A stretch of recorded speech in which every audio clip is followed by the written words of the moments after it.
এই সামনে দেখবেন শবে বরাত আসছে আপনাদের দেশে অনেক জায়গায়, কি বুঝলেন, দে লে হালুয়া লে রুটি, আবার 3 দিন আগে থেকে পুতা দিকে লাথি দিকে পয়সা দিয়ে দে, বোম ফাটাকাবে, তোর দাদা কবরে ঘুমিয়ে গেলে জেগে যাবে, গায়ে মনে হচ্ছে কারগিলের যুদ্ধ চলছে, দাঁড়াম দুরুম ফাটাম ফুটুম, কি হলো গো? বলে শবে বরাত। হ্যাঁ বে, শবে বরাতে বোম ফাটাতে হয়? আমরা মৌলবীরা তো ইঁদুর মারা বিষ খেয়ে নেবো, এই হাদিস তো পড়ি না। কত বড় দুঃখজনক কথা, এরা জিজ্ঞেস করে না মৌলবী কেউ। শুধু তাই লয়, আমাকে একজন কালিয়াচক থেকে ফোন করেছে, এ मौलवी। हम लोग क्या बात है? बोले आपने कहा मजार में जाना पाप है, हम लोग औरत को जाना कैसा है? बोले एकदम सरासर हराम है, हम लोग स्टेज पे क्यों नहीं कहते हो? কি বুঝলেন? আর আপনাদের 7ই চৈত্র পাথরচাবড়িতে মেলা, আলহামদুলিল্লাহ খুব ভালো জায়গা, যাবেন, কি বুঝলেন? আর খুব সুন্দর জায়গা দেখতে পাবেন। বর্ধমান, হাওড়া, হুগলি থেকে পায়ে হেঁটে মেয়েরা আসছে, এক ওয়াক্তের নামাজ পড়ে না, কি বুঝলেন? আমি নাম করব না, বীরভূমে এমন হারামখোর পীর আছে, কানা দাজ্জাল, এক ওয়াক্তের নামাজও পড়ে না, মাদ্রাসায় পা রাখে নাই, জীবনে পড়ে নাই। কোন থানায় আছে বলবো না, যারা চিনে তারা সে মালকে চিনতে পারবে। রাতের বেলায় গাঁজার টান খেয়ে তার জামা একদিকে আর আন্ডার প্যান্ট পরে পড়ে থাকে শালা, মেয়েদিকে দিয়ে পা টিপা করায়। আপনার বোলপুর থেকে আশেপাশের মধ্যেই আছে, আমি নাম করব না। হ্যাঁ, মাল জীবিত আছে, সে তো মরে গেলে বীরভূমে বিরাট ব্যাপার হয়ে যাবে, হজের জায়গা খুলে যাবে, জানেন আপনারা। আমি নিজে ইতাই দেখে এসেছি, হাজারদুয়ারিতে। আমি সকালবেলায় ভগবানগোলা থেকে প্রোগ্রাম করে, বেলডাঙ্গায় প্রোগ্রাম ছিল, ড্রাইভারকে বললাম একবার ঢুকো দেখবো। ঢুকলাম, এক গম্বুজওয়ালা একটা ঘর সামনে আছে মাঠেতে, দেখেছেন? যারা গেছে তারা দেখেছে। আমি ঘরটার সামনে বসে রইলাম ঘাসের ওপরে, ফুল গাছ আছে, রোদ পোয়াচ্ছি, শীতকালের দিন তো, এই জানুয়ারি মাসই ছিল। অনেকগুলো হিন্দু মা বোন আছে, ভাই আছে, তাদেরকে একজন নিয়ে এলো সাথে করে, আর একটা মেয়ে চাবি নিয়ে এলো। ঘরটা খুললো, এই ছেলেটা হচ্ছে গাইড, যারা আর কি বুঝিয়ে দেয়, এটা এখানে এই আছে, এটা এই আছে। তো সে ঘরটা খোলার পর আমি দূর থেকে দেখতে পেলাম, তো আমি একটু উঠে গেলাম, একটু কাছাকাছি গিয়ে দেখছি একটা মাটির ঢিপি করা আছে, তার উপরে চাদর টাঙানো আছে।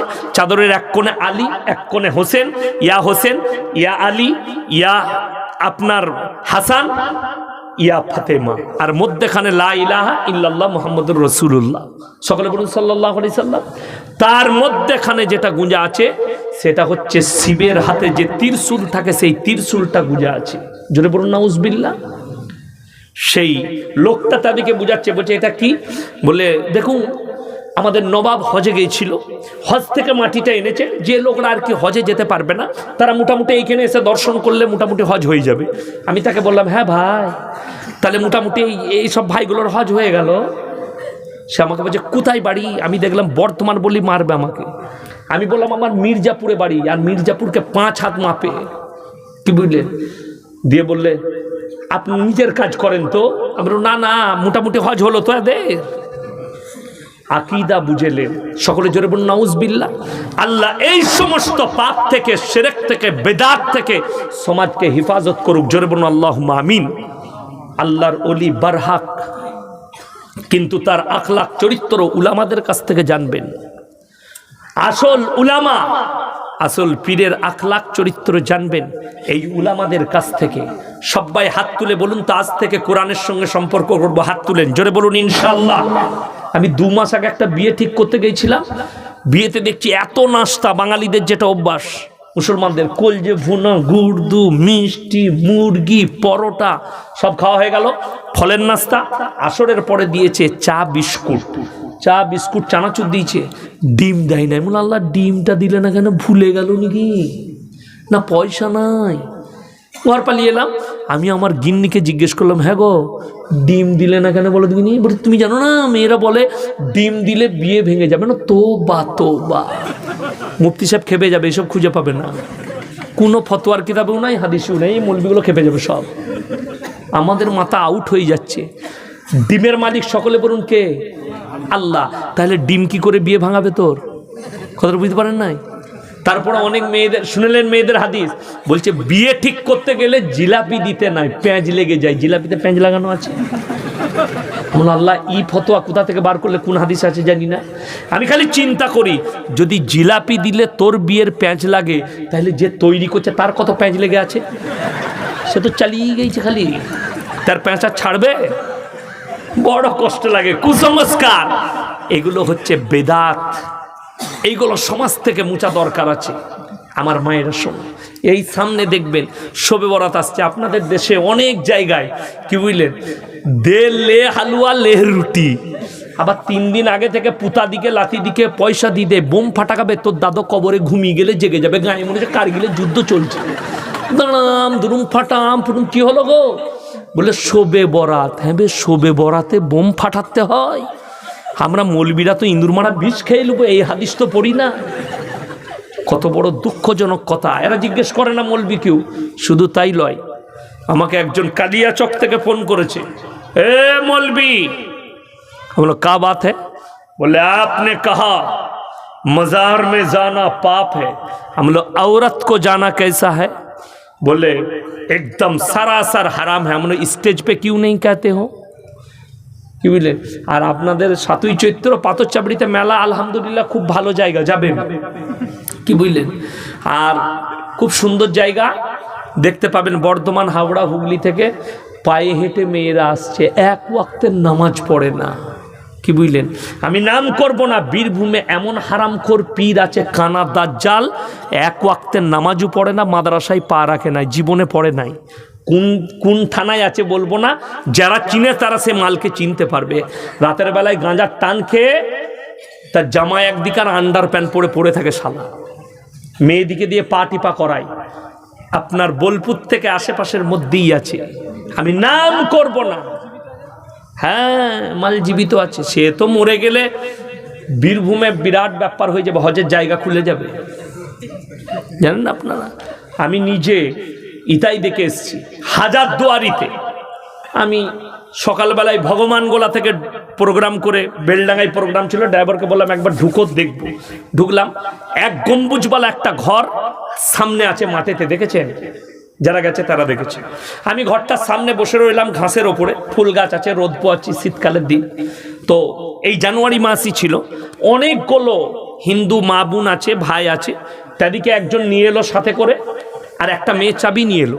ঘরটা খুললো, এই ছেলেটা হচ্ছে গাইড, যারা আর কি বুঝিয়ে দেয়, এটা এখানে এই আছে, এটা এই আছে। তো সে ঘরটা খোলার পর আমি দূর থেকে দেখতে পেলাম, তো আমি একটু উঠে গেলাম, একটু কাছাকাছি গিয়ে দেখছি একটা মাটির ঢিপি করা আছে, তার উপরে চাদর টাঙানো আছে। চাদরের এক কোণে আলী, এক কোণে হোসেন, ইয়া আলী, ইয়া আপনার হাসান, ইয়া ফাতেমা, আর মধ্যখানে লা ইলাহা ইল্লাল্লাহ মুহাম্মাদুর রাসূলুল্লাহ। সকলে বলুন সাল্লাল্লাহু আলাইহি সাল্লাম। তার মধ্যখানে যেটা গুঁজা আছে সেটা হচ্ছে শিবের হাতে যে ত্রিশূল থাকে, সেই ত্রিশূলটা গুঁজা আছে। জোরে বলুন নাউজুবিল্লাহ।